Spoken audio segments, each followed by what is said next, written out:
जनाब स्पीकर, इस वक्त मुल्क में जो कैफियत है, आज हम एक्सपेक्ट कर रहे थे, होना तो ये चाहिए थे कि जुमे के दिन जो इजलास हुआ उसमें गवर्नमेंट की तरफ से पॉलिसी बयान आता, वजीर दाखिला यहाँ पे खड़े होकर अवामी नुमाइंदों के सामने जो है वो पॉलिसी बयान देते, उस पर फिर अरकान जो हैं वो अपना इजहार करते, अपने ख्यालात का इजहार करते, कोई तजावीज़ आती। हालत ये है जनाब स्पीकर इस वक्त कि मुल्क में मीडिया के बिल्कुल ब्लैकआउट और सारा मुल्क अफवाहों के जो है वो जद में है, किसी को कुछ पता नहीं क्या हो रहा है। और वजीर दाखिला ने जो आकर बयान दिया है वो आपके सामने, मैं समझता हूं वो इस ईवान की तौहीन करके चले गए हैं। अगर वजीर आजम ने 4:30 बजे तकरीर करनी है तो वजीर आजम ने यहां आकर करनी चाहिए थी तकरीर। He is responsible to this house. जनाब स्पीकर, ये क्या कहा है वजीर दाखिला ने कि आपने मुझे बुलाया और मैं आ गया? जनाब स्पीकर, इस वक्त हालत यह है पूरे मुल्क में कि हुकूमत की नाअहली की वजह से, नाकामी की वजह से, ना तजर्बाकारी की वजह से भाई भाई के साथ लड़ रहा है और मुल्क को हम एक ऐसी सिमत लेके जा रहे हैं जो बहुत खौफनाक है। क्या इनकी अकल में यह बात नहीं आ रही? ये यहां अपनी सियासत जो है वो उस पर बात करने चाहते हैं, एक दूसरे पर जिम्मेदारी डाल रहे हैं। वजीर दाखिला कहता है कि कादरी साहब बयान देंगे। कमाल है। ये हम सब का मुल्क है और हम सब जो यहां बैठे हुए हैं, हम सब गुलामाने रसूल हैं, रसूल मकबूल सल्लल्लाहु अलैहि वसल्लम की अकीदतमंद बैठे हुए हैं। तो आप ये क्या कर रहे हैं? आपको मेरा ख्याल है समझ ही नहीं आ रही है कि ये कितना एहसास मामला है। इस वक्त जो कुछ मुल्क में हो रहा है, ये वजीर दाखिला के घर के सामने इस वक्त जो हो रहा है वो आप पता करें क्या हो रहा है। तो ये क्या होने जा रहा है इस मुल्क में? अगर हम सब गुलामाने रसूल हैं, अगर हुकूमत इतनी बड़ी दावेदार है, अगर आए दिन आप उधर खड़े होकर वजीर भी और वजीर आजम जो है वो रियासत मदीना की बात करते हैं, तो क्या रियासत मदीना में ऐसे होता है? क्या हुकूमत अपने होशोवास खो बैठी है? क्या इनका सब्र खत्म हो गया है? जनाब स्पीकर, मैं आपको बताना चाह रहा था, मैं कोई ये तारीफ नहीं करना चाहता अपनी।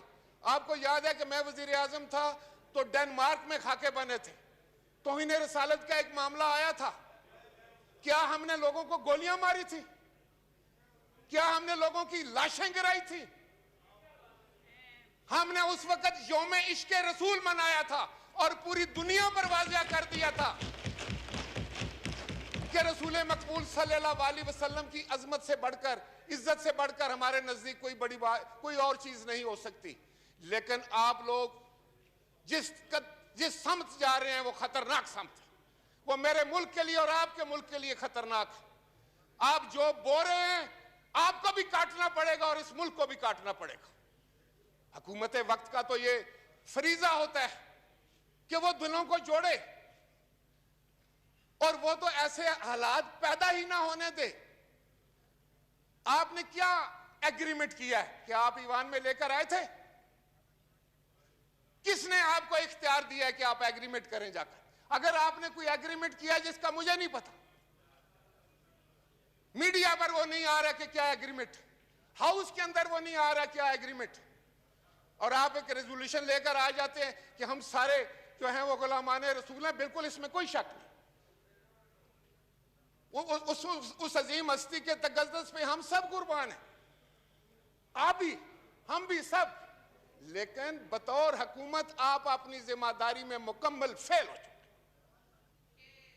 आपको पता ही नहीं कि आप क्या कर रहे हैं। आप कादरी साहब शरीफ आदमी हैं, उनके जिम्मे कोई चीज लगाना चाह रहे हैं। मेरे भी वो वजीर रहे हैं मजहबी अमूर के, मैं जानता हूं उनको बहुत अच्छे तरीके। आप अपनी जिम्मेदारियों से मत भागे। आज वजीर आजम को यहां होना चाहिए था। आप वैसे तो टेलीविजन पे बैठ के बड़े लंबे लंबे बातें करते हैं, आपके जो आपने आगे तर्जमान रखे हुए हैं, गज गज उनकी जबानें। याद रखें, आप इस मुल्क के साथ दुश्मनी कर रहे हैं, नफरतें फैला रहे हैं आप इस मुल्क में। आप इस मुल्क को तकसीम कर रहे हैं। आपने हमारा ये माशरा खत्म कर दिया, इसकी इक़्तिदार को खत्म कर दिया। आपने हर वो काम किया है जिसमें नफरत का इजहार हो, आपने हर काम वो किया है जिससे तज़ीक का इजहार हो। कोई एक दूसरे की इज्जत नहीं करते। आप रसूल मकबूल सल्लल्लाहु अलैहि वसल्लम के मामलात को आप इस तरह टैकल करेंगे? इस्लामी मुल्क में आप इस तरह बात करेंगे? कभी आप कहते हैं हम ये कर देंगे, कभी आप कहते हैं वो कर देंगे।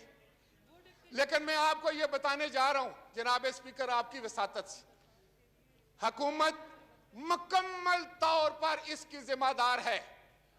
ये जितनी भी जो कुछ भी हो रहा है इस वक्त मुल्क में, क्या आपको पता है क्या हो रहा है? क्या मुझे पता है? क्या किसी और ऑनरेबल मेंबर को पता है? टेलीविजन पर हम कुछ चीज देख रहे हैं, अखबारात पर देख रहे हैं। कहां है आपके बड़े बड़े दावे कि आप मीडिया की आजादी पर यकीन रखने वाले लोग? आपसे ज्यादा फाशिस्ट हुकूमत तो आई नहीं। Thank you. मैंने तो नहीं सुनी।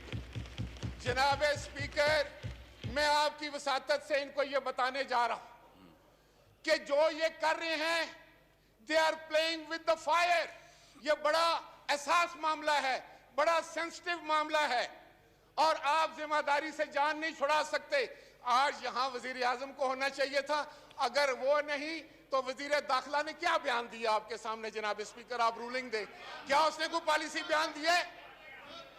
और अभी आप कादरी साहब से कह रहे हैं कि वो एक तफसील से बात करेंगे और 4:30 बजे वजीर आजम बात करेंगे। ये हाउस किसके लिए है? ये पार्लियामान किसके लिए है? पार्लियामान को जवाब दे वजीर आजम। इन्हीं बातों की वजह से मैं आपको ये बताने चाहता हूं कि you are pursuing wrong ideal, you are going on wrong path और ये मुल्क के लिए ठीक नहीं है। आप मुल्क के साथ दुश्मनी कर रहे हैं।